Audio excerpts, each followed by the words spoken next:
N'est-il pas vrai que Jérémie se conforme à ce nombre de 7 dans ses lamentations? Toi donc, lorsque tu pleures sur toi-même, suivant l'exemple du prophète, pense que Dieu est ton Créateur, ton bienfaiteur aussi, ton Père, ton Seigneur. À l'égard de ces 4 noms divins, tu es coupable. Alors pleure pour chacun d'eux. Que la crainte réponde au premier et au dernier, la honte aux 2 autres. Car le Père ne saurait être craint puisqu'il est Père. Le propre du Père, c'est d'avoir toujours pitié et de pardonner. S'il frappe, c'est avec une baguette, non pas avec un bâton. Et après avoir frappé, il guérit, il console. La voix du Père dit, je frapperai et c'est moi qui guérirai. Il n'y a donc rien à craindre du Père. Même si parfois il châtie, c'est pour corriger, jamais pour se venger, ni faire du mal.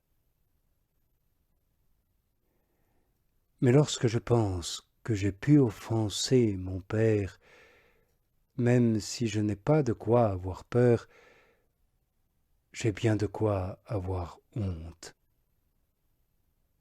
De son plein gré, il m'a engendré par sa parole de vérité. Ce n'est pas comme le Père de mon corps qu'il m'a fait naître.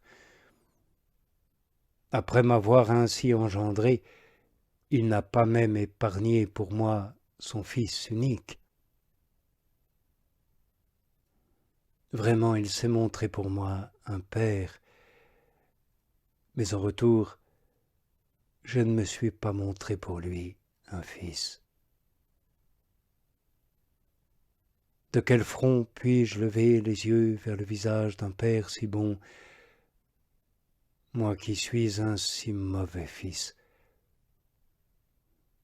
Oui, j'ai honte d'avoir commis des actions si indignes de mon origine. J'ai honte d'avoir vécu en fils dégénéré d'un tel Père. Vous, mes yeux, ruisselez de larmes, que ma face soit couverte de confusion, mon visage submergé par la honte et tout assombri, que ma vie se consume dans la douleur, mes années dans les gémissements. Hélas, quel fruit ai-je recueilli de ces actions dont je rougis maintenant? Si j'ai semé dans la chair, de cette chair, je ne moissonnerai que corruption. Si j'ai semé dans le monde passe, lui et sa convoitise. Oh, malheureux et insensé, je n'ai pas rougi de préférer à l'amour et à l'honneur du Père éternel des biens caducs, vains, des ambitions passagères et inutiles, proches du néant, et qui aboutissent à la mort. Oui, je suis couvert de confusion en m'entendant dire « Si je suis père, où est l'honneur qui m'est dû ?» Mais même s'il n'était pas père, il me comblerait de bienfaits. Voici les témoins qu'il dresse contre moi, sans parler d'une infinité d'autres, la nourriture de ce corps, les avantages du temps présent, et surtout le sang de son Fils bien-aimé, dont la clameur monte de la terre. Oui, j'ai honte de mon ingratitude. Mais aussi, pour comble de confusion, je suis reconnu coupable d'avoir rendu le mal pour le bien et la haine pour l'amour. Certes, je n'ai rien à craindre du bienfaiteur, pas plus que du Père, car il est vraiment bienfaisant, lui qui donne à provision et ne fait pas de reproches. Non, il ne me fait pas reproche de ses dons, puisque ce sont des dons. Quant à ses bienfaits, il me les a donnés et non pas vendus. Bref, ses dons sont sans repentance. Mais plus j'ai le sentiment de sa bienveillance, plus je dois avoir le sentiment de mon indignité. Oui, rougis, et afflige-toi, mon âme. Car même s'il ne convient pas à Dieu de nous redemander ses dons et de nous en faire reproche, il nous convient encore moins d'être ingrats et oublieux. Hélas, que rendrai-je dès maintenant au Seigneur pour tout le bien qu'il m'a fait? Et si la honte, trop négligente, ne joue pas assez son rôle, que la crainte s'éveille et vienne à son secours. Qu'elle s'éveille pour nous réveiller. Alors laissons un instant de côté les doux noms de bienfaiteur et de père, et tournons notre regard vers des noms plus sévères. Car celui qui est appelé dans l'Écriture Père des miséricordes et Dieu de toute consolation n'en est pas moins appelé Dieu Seigneur des vengeances, Dieu juge juste et fort, redoutable dans ses desseins sur les fils des hommes, Dieu jaloux. Oui, s'il est Père, s'il est bienfaiteur, c'est pour toi. S'il est Seigneur et Créateur, c'est pour lui-même. En effet, il a fait toute réalité pour lui-même, selon le témoignage de l'Écriture. Lui qui défend et garde pour toi ce qui t'appartient, crois-tu qu'il ne sera pas également jaloux de ce qui est à lui? Crois-tu qu'il n'exigera pas l'honneur dû à sa souveraineté?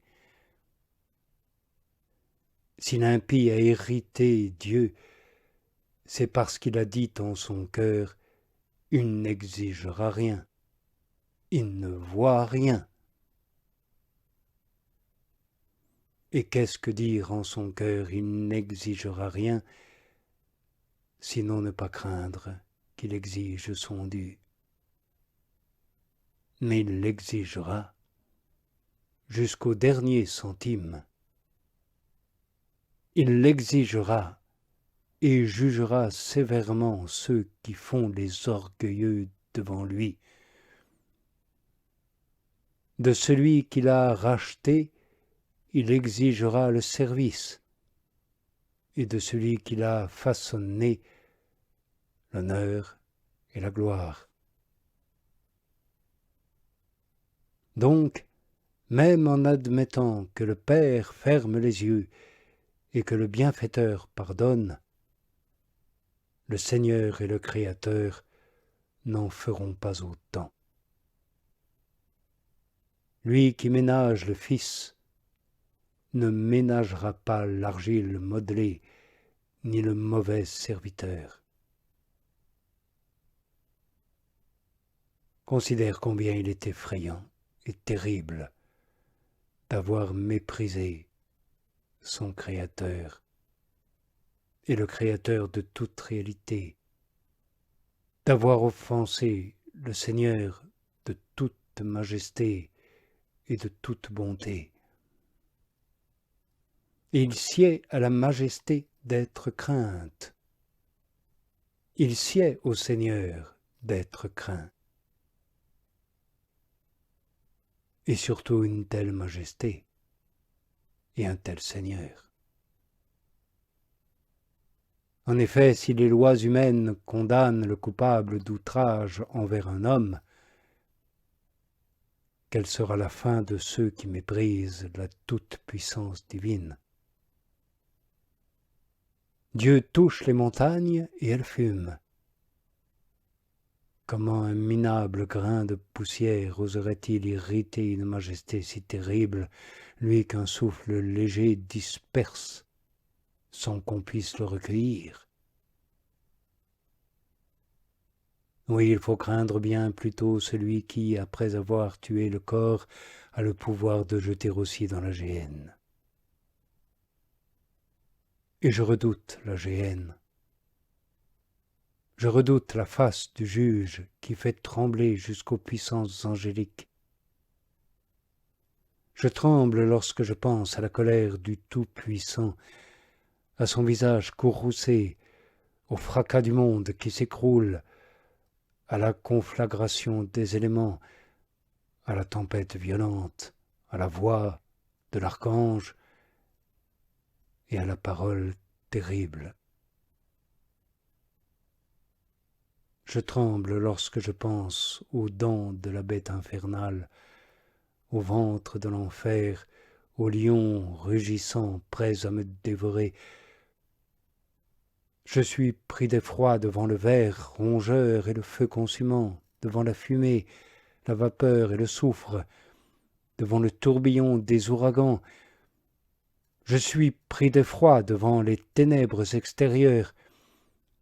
Qui donnera de l'eau à ma tête et à mes yeux une source de larmes, pour que par mes pleurs je prévienne les pleurs éternels et le grincement de dents, les dures entraves des mains et des pieds, le poids des chaînes qui écrasent, serrent, brûlent, sont consumés.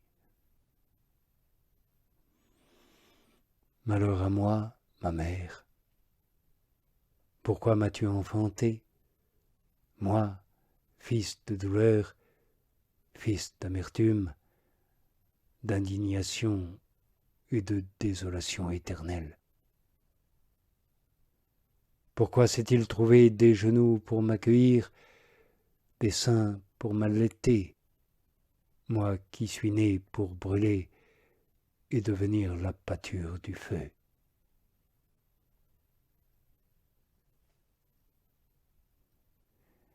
Eh bien l'homme qui est ainsi touché a sans doute recouvré le sentir.